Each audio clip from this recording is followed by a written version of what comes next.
Goddess Lakshmi resides in those homes where people serve the children of Vishnu. Those who believe in action, not excuses. Those who set examples, they are called tycoons. Today, we'll talk about such a Lakshmi residing tycoon, someone who, given 24 hours, finds even that less, and yet some achieve wonders within it. There was a time when this person was the third richest person in the world. Strong content on not charging any fees for it, not taking any investment for it, but it will definitely get returns. Today, we'll talk about someone whose relentless hard work transformed him from a common man to a corporate magnate. The biggest king of steel, chairman of ArcelorMittal, Lakshmi Mittal, owner of ArcelorMittal, the second largest steel company in the world. In 2005, he was the third richest man. His steel market share is more than 25%. He says, every fourth person, if anyone is buying steel, it must be made by us. Lives in London for 30 years, but still holds an Indian, not a UK passport. The heart is still Indian. ArcelorMittal, their global footprints. Burj Khalifa steel, all of it was installed by them. At the World Trade Center, at the Orbit Center, Burj Al Arab, all the steel was installed by them. The US military's aircraft, tanks and ships, all the steel was installed by them. They produce 70 million tons of steel annually. They earn such huge revenue, a revenue of $80 billion in 2022. I couldn't check the figures for 23-24. He never mixes emotions with business. The first thing is childhood. It was one of deprivation. Why? Because he studied in Hindi medium, came from an ordinary family, born in a small village in Rajasthan. Tycoons of India. Learn so much business from tycoons of India, which you can't learn anywhere else. There was no electricity in his home. Water would come for only an hour a day. Due to a large family, how would parents give attention to every child? So many children, how would they give attention? Therefore, he started becoming independent. Why? Nobody else was giving him attention, so he had to do it himself. The atmosphere made him self-reliant.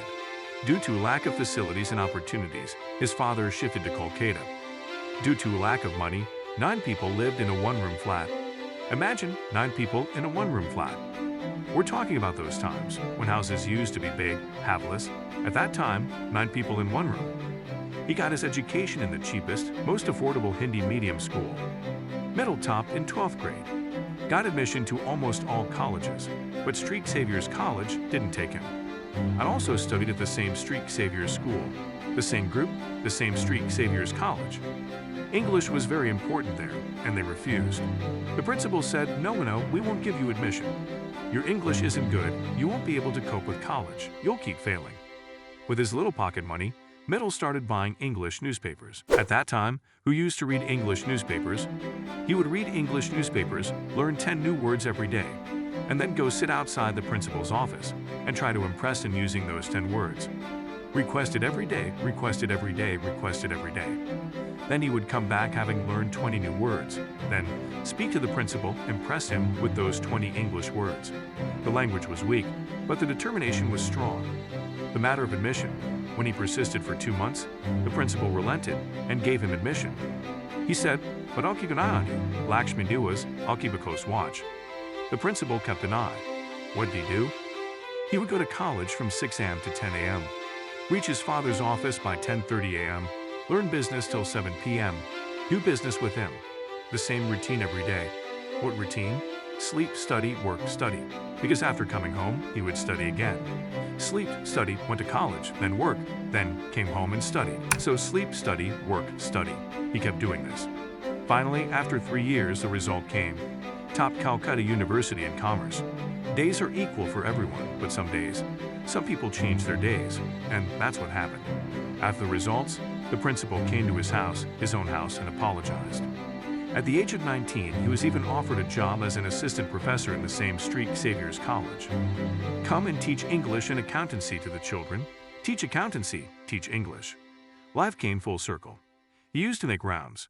Now the principal started making rounds to him. Please become an assistant professor.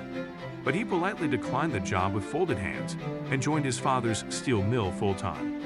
Became a purchasing clerk there. For Mittal, what does failure mean? He says there are always 2 types of failures. One is where I didn't succeed, and one is where my success was just delayed. Yes, success or deferred success. Where I failed, I look for the learning in it. and success where my failure delayed the success, that's called delayed success. So he considers both these as success. He doesn't consider anything a failure. One is, the work should have been done in 9 months, it happened in 10 months. That's not called failure. What's it called? Delayed success. And one is, nothing happened in 3 months, nothing happened in 9 months, that's called failure. And learning, that's also success. So this is his success mantra.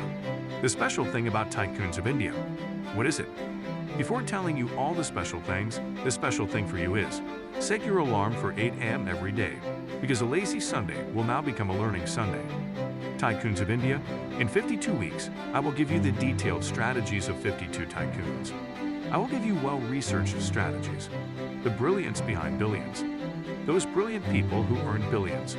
You will see the secret strategies of their success. Let's begin. What have you used to do? Focused on distressed investing.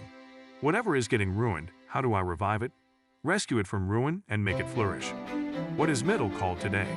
Acquirer of state-owned steel companies. Government steel companies that governments couldn't run, that governments themselves wanted to run but couldn't. He tries to buy those. He sees whether the company is currently loss-making. I'll also get tax benefits.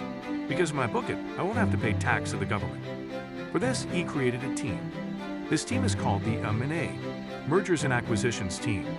He invested heavily in this team, created a team of specialist analysts. If a company needs to be bought, before buying the company, they do its complete financial due diligence, thoroughly investigate its financial statements, balance sheet, income statement, cash flow, read and understand it well, find loopholes in detail, take them out. Find such flaws, dig them out. Then they will see, then they will analyze legally. See if the company is legally stuck somewhere. Corporate documents, its old contracts, all the old agreements of that company. Check all those thoroughly. Operations. Check how the business process flow is. If there's waste in it, can I eliminate it and bring in speed? Can I improve the supply chain from the back end? Can I produce goods faster because of technology and infrastructure? Can I increase the speed, reduce the cost? The company's liquidity. What is its potential for cash flow? How strong is its manpower? How are its purchase agreements structured from the back end? How do I get funding? Should I invest money for my profits or take a loan from the market? So, he created such a team. Studies every Sunday at 8 a.m. so that you keep learning these businesses. I'm back. Yes, that was a small step back. Acquired companies. What Mittal does? Lakshmi Mittal, in whose home Lakshmi permanently resides. Client acquisition capability of whomever he's buying. How do they bring in customers? What are their long-term business plans? What are the risks and rewards for me? I have to plan. Do market research for its product. Go to the customer and get feedback. What's the customer feedback in the market? For example, my name is Ramal. His name is Shyamal. I'm buying Shyamal's company. Shyamal sells goods to Ghanshyammal. So I'll get complete feedback all the way to Ghanshyammal.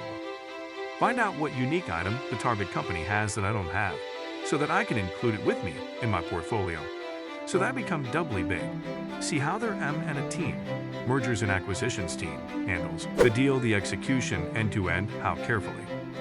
He laid the foundation of all these processes first in Indonesia. In 1975, he had gone there on vacation.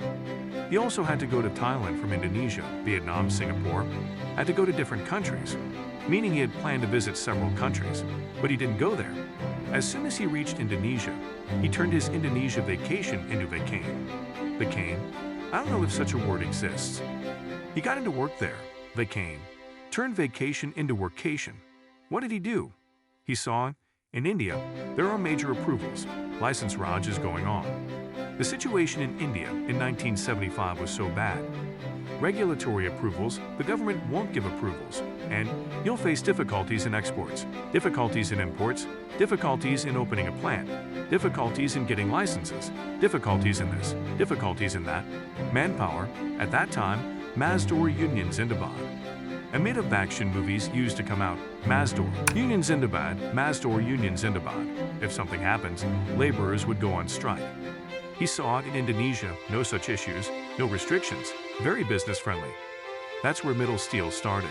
They started with 26,000 tons of steel, with an annual profit of $1 million. Now, what happened? He got an opportunity.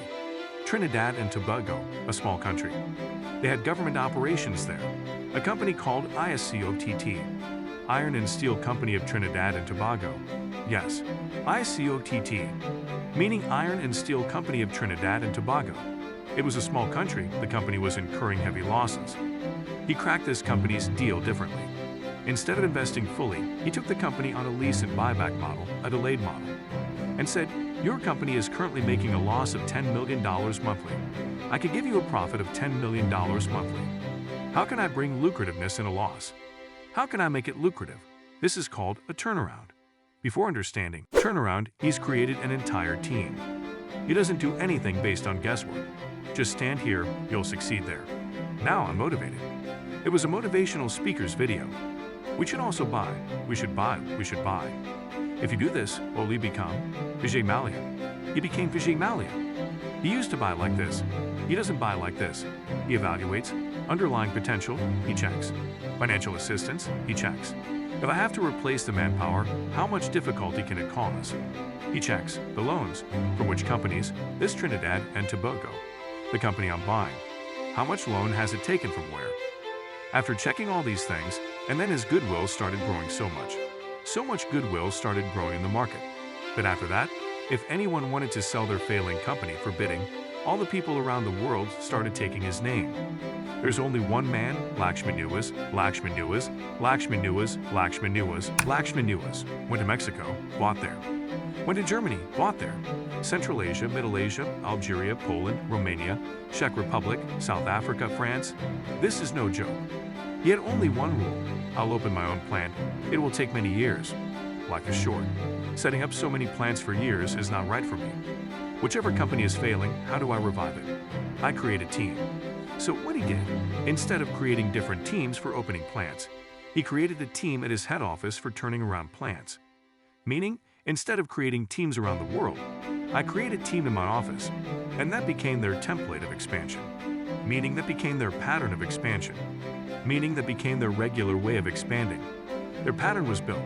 What will they do? They'll buy loss-making government companies at dirt cheap prices, just like in flea markets. T-shirts being sold for Rs 50/50, Rs 100 T-shirts. They'll buy at that price, extremely cheap. And then, to make it profitable, the team they've created will work for them. Rather will merge and consolidate. This has been their thought process. Consolidate everything. All the steel being produced in the world, let it come under me. Wherever steel is being produced in the world, let it come under me. I'll consolidate it in one place. I don't know, maybe he had the idea of monopoly in his mind or not, but he had the idea of consolidation. And consolidation leads to monopolization, meaning he wanted only his name to remain in the steel industry. Profit will follow automatically. They operate in 60 countries. Take a poor company, a troubled company, a distressed company, make it your own, and take it forward. Before geographical expansion, their team considers that team they built at the head office will find the target market, will find market entry options, will check legal regulations so there won't be any legal trouble for me in that country.